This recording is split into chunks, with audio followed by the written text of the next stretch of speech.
saya ketawa aja ya.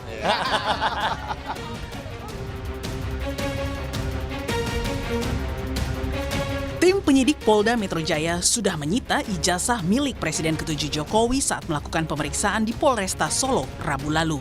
Namun, salah satu terlapor yang diadukan oleh Jokowi yakni Roy Suryo mengaku tidak percaya soal penyitaan tanpa adanya berkas laporan penyitaan oleh polisi.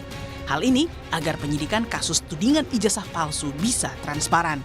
Katanya sudah disita. Oke. Kalau disita, biasanya kalau orang biasa ya, kan katanya dia mengaku udah orang biasa. Biasanya polisi itu mengeluarkan, ini loh berita acara penyitaannya.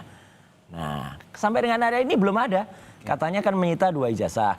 Ijazah SMA sama ijazah S1 UGM.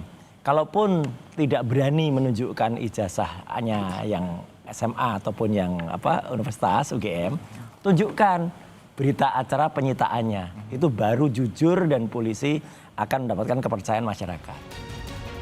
Tak hanya menyoal keterbukaan penyitaan ijazah, Senin lalu tim pembela ulama dan aktivis bersama Roy Suryo CS mendatangi Polda Metro Jaya, mendesak polisi adakan gelar perkara khusus karena mereka menilai ada ketidakadilan menaikkan laporan Jokowi ke tahap penyidikan.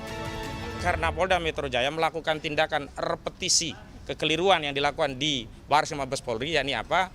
Melakukan gelar perkara secara sepihak, padahal perkara ini perkara yang berkaitan dengan kepentingan publik. Juga perkara ini ada pihak-pihak yang menjadi terlapor, yakni klien kami, dan klien kami tidak dilibatkan dalam proses gelar perkara khusus di gelar perkara ya di Polda Metro Jaya. Namun Polda Metro Jaya secara sepihak kemudian meningkatkan status penyelidikan menjadi penyidikan, bahkan pasal-pasalnya luar biasa. Namun, kuasa hukum Jokowi menilai permintaan gelar perkara khusus oleh Roy CS hanyalah upaya mengulur waktu penetapan tersangka. Per Kapolri nomor 6 tahun 2019, di mana ditegaskan pengajuan gelar perkara khusus hanya boleh diajukan oleh pihak pelapor dan dalam hal terjadi penghentian penyelidikan.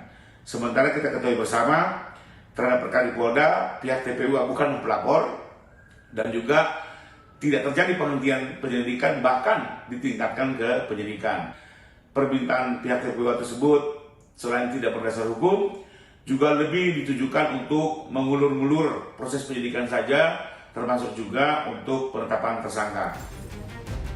Usai laporan Jokowi naik ke tahap penyidikan, penyidik Polda Metro Jaya secara maraton memeriksa sejumlah pihak pelapor Roy Suryo CS, mulai dari Jokowi dan teman-teman SMA-nya hingga para relawannya, yakni Sylvester Matutina dan Sekjen Pradi Bersatu Ade Darmawan.